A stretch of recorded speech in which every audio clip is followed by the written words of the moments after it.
On s'amuse comme des fous, hein, Ah en ouais, permanence, on d'accord. innove et puis on essaie un peu là d'avancer.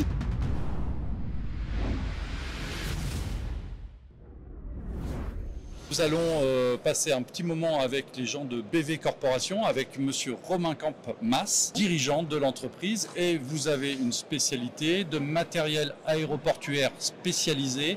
Parlez-nous de votre entreprise, comment elle est née et comment vous en êtes arrivé à l'aéronautique. Alors, BV Corporation, à l'origine, on est une société qui a un peu plus de 30 ans, qui était très spécialisée dès l'origine sur le domaine de l'automobile, avec une spécialité qui était plutôt de dénicher des solutions techniques pour les professionnels de la maintenance automobile. Mais alors, du coup, comment on passe de l'automobile à l'équipementier aéronautique? On sait que c'est des domaines qui sont structurellement différents. Alors, ce sont effectivement des domaines qui sont différents, mais avec pas mal de similitudes quand même en termes de technologie de base, puis également en termes d'approche avec des interlocuteurs qui restent techniques. C'est vrai qu'effectivement de l'automobile, on a effectivement travaillé pendant très très longtemps sur différentes applications à apporter des solutions techniques. Et puis progressivement, l'automobile est ce qu'il est, et puis un marché qui est très mature. En termes de technologie, par contre, l'aviation continuait de beaucoup évoluer, et nous, on avait déjà une expérience sur certaines technologies. Alors, ces fameux boosters pour l'automobile, eh bien, en fait, les avionneurs ou les utilisateurs d'avions recherchent des solutions pour non seulement alimenter leur avion dans leur hangar pour faire de la mise à jour d'avionique, et puis également des solutions pour pouvoir correctement démarrer leur avion pour peu qu'il y ait un peu une défaillance d'une batterie. Et on est un petit peu sur des choses similaires, mais attention, on a besoin d'adapter le produit pour le marché vraiment aviation, notamment par exemple sur des questions de tension d'alimentation électrique. On est d'une manière générale, et ça on pourra le revoir un petit peu dans nos produits, toujours à l'écoute des interlocuteurs, de leurs besoins, de leur technologie, pour nous également apporter des solutions et qui soient innovantes. Et de temps en temps, j'aime bien également l'expression des outils un peu malins, c'est-à-dire qu'on ne retrouve pas ailleurs. Et on innove. On a un certain nombre de produits devant nous. On va peut-être expliquer ce qu'ils sont et surtout à quoi ils servent dans un premier temps. Et puis après, on parlera de leur technologie, de leur innovation. Oui. Ça vous va? Volontiers. On y va. Alors, on a ici un pôle qui est très intéressant, qui est le pôle typiquement donc, de ce que l'on appelle là des alimentations électriques pour aéronefs au sol. Là, on est typiquement sur des groupes qui peuvent aussi bien être une alimentation continue que des groupes de démarrage. J'ai pas toute la gamme parce qu'elle peut être bien évidemment très importante selon effectivement les types d'aéronefs. Alors, ces produits-là, c'est ceux que vous avez pu amener, sont des produits par exemple qui sont adaptés à quel type d'aéronef? Alors, on va effectivement être sur des petits groupes d'alimentation. Là, on est juste sur une alimentation électrique.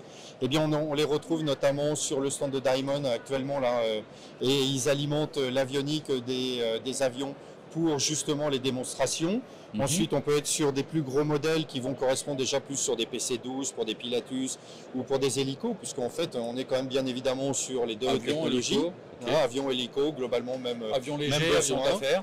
Avion léger, avion d'affaires, sur un petit modèle qui est purement avion de loisir, par exemple là uniquement 12 volts, ça correspond typiquement aux avions de Robin, et du reste c'est un modèle qu'on peut retrouver également sur le stand de Robin. Alors concrètement, ce sont des groupes d'énergie. Oui. Alors ceux-là ont une technologie qui est, c'est du tout électrique ou Alors ça c'est une technologie, tous ces groupes sont principalement des groupes avec des convertisseurs, ce que l'on appelle AC-DC. J'aime bien la musique. C'est ma jeunesse, mais bon, eux aussi ils ont pris un petit coup de vieux. Ce sont des groupes en fait qui s'alimentent là principalement avec le secteur et ensuite qui transforment le courant donc alternatif en 28 volts continu. D'accord. Et puis dans certains types de groupes, on met en parallèle à l'intérieur des batteries qui permettent également d'avoir de la surpuissance pour les démarrages, parce que là on a besoin effectivement d'une très forte puissance. Mais on est toujours globalement dépendant du secteur. Il faut brancher les équipements. Et là, on a fait une grosse innovation là depuis peu. Enfin, ça fait maintenant quand même 4 ans qu'on a travaillé là-dessus, mais on continue là de monter de plus en plus en puissance parce qu'on est de plus en plus dans la tendance et on est lié un peu maintenant aujourd'hui à une approche décarbonation de l'aviation civile. Voilà, puisque ça passe aussi par le matériel de piste. Il n'y a pas que les... Exactement. Voilà. C'est tout mon message aujourd'hui. On parle beaucoup de la décarbonation des moteurs, de l'aviation et des aéronefs ou des carburants. Ceci étant également même les moyens au sol qui sont nécessaires, toujours utiles pour la bonne utilisation des aéronefs, lui aussi pourrait passer de plus en plus effectivement à cette décarbonation et à cette approche. Et donc c'est typiquement ce type de groupe que nous on appelle le IGPU et qui est aujourd'hui en fait, alors là j'ai pris pour le salon un tout petit modèle. D'accord. Mais bien évidemment ça existe en beaucoup plus gros selon effectivement l'autonomie et la capacité que l'on va rechercher. Je vais y venir justement. Voilà, on va en parler. Alors ça, c'est votre produit phare, c'est le produit que vous mettez en avant à Friedrichshafen. Oui. Il va s'adresser à quel genre de clientèle et on va l'adapter à quel type d'aéronef? Alors, notre technologie est tout d'abord de proposer ce type de groupe qui répond aux deux fonctions que je citais tout à l'heure, alimentation électrique et groupe de démarrage, mais qui maintenant est complètement autonome électriquement. Ce qui veut dire que on peut effectivement, là maintenant, on va directement concurrencer des groupes de parcs extérieurs et usuels. Quand ils sont à l'extérieur, ils sont souvent des diesels. Alors voilà, c'est ça. Les groupes de démarrage équipés d'un moteur, donc qui sont bruyants, qui consomment donc du carburant fossile, généralement. Oui, exact. Maintenant, aujourd'hui, avec vos produits, on les remplace par un moteur électrique. Même pas moteur électrique, on est entièrement sur son que des batteries. Voilà. Et donc la technologie, c'est de se dire vraiment à l'instar des voitures aujourd'hui électriques pour des autonomies que l'on peut définir à la journée ou pour des petits trajets ou des un peu plus grands trajets. On va avoir la même approche avec les groupes de parc en purement électrique. Donc globalement, on va les utiliser toute la journée.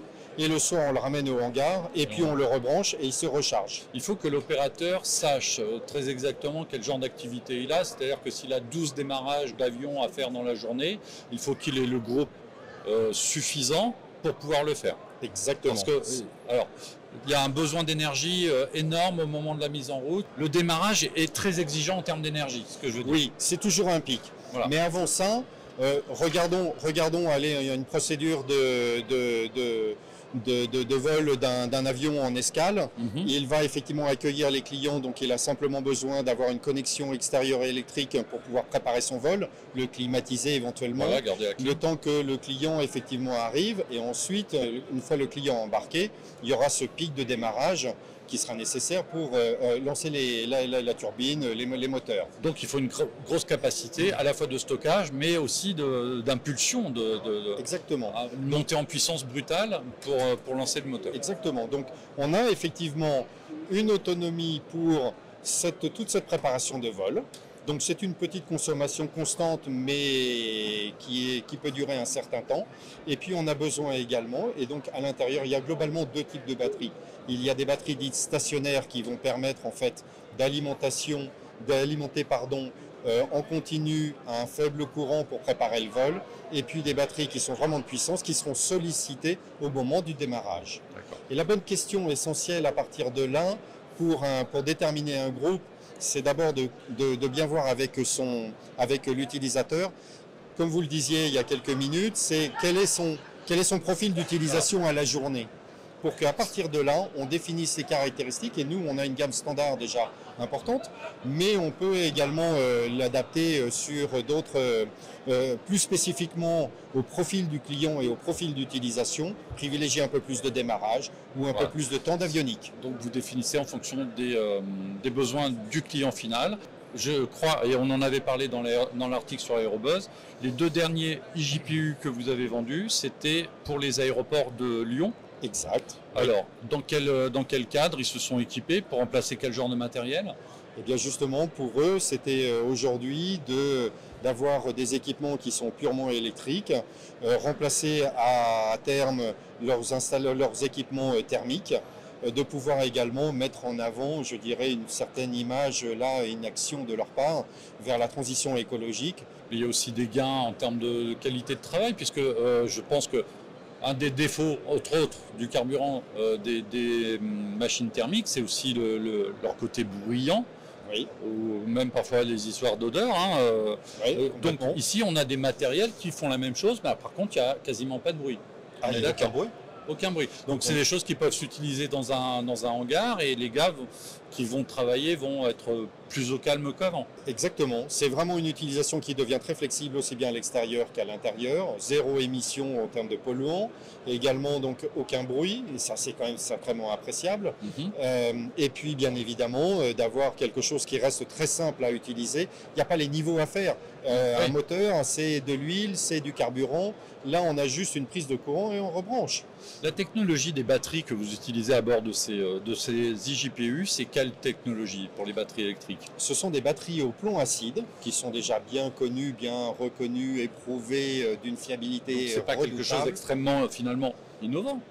Alors non, mais justement, c'est ce qui donne également cette très grande sécurité, facilité d'utilisation et également de régulation.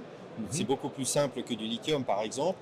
Et c'est vrai que par rapport à certaines batteries actuelles où on entend pas mal de soucis et autres, une bonne batterie, en l'occurrence plomb acide, voilà, c'est quelque chose qui est parfaitement maîtrisé. Le gros avantage également, c'est que ce type de technologie de plomb acide également est autorisé en transport aérien. Donc ça veut dire que je peux l'embarquer en soute. Voilà. Je peux sans faire un dépannage en campagne quelque part. Exactement. Alors bien évidemment, là j'ai un petit modèle, ça c'est bien. Du reste, ce qui est intéressant de voir, c'est par exemple sur un groupe comme ceci, on va pouvoir effectivement l'utiliser aussi bien branché sur le courant, le secteur, qu'également donc en mode d'essai, en mode autonome. D'accord. Il a des deux modes.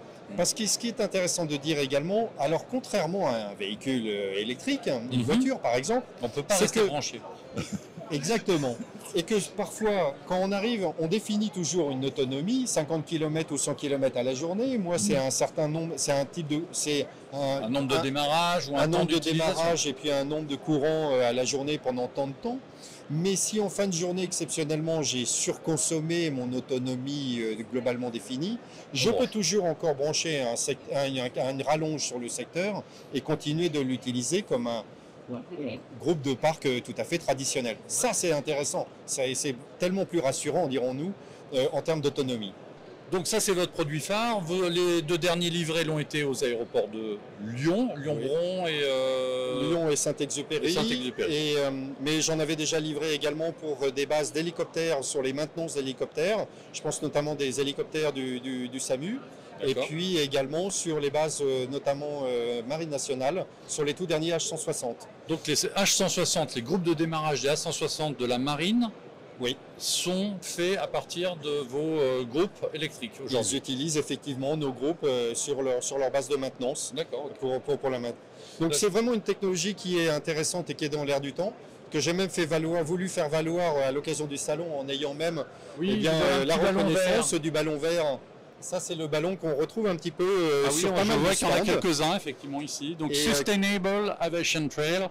Et donc, voilà, on met en valeur et on est reconnu pour une innovation actif de la décarbonation de l'aérien. À apporter une solution, effectivement. Donc, voilà, on s'amuse comme des fous.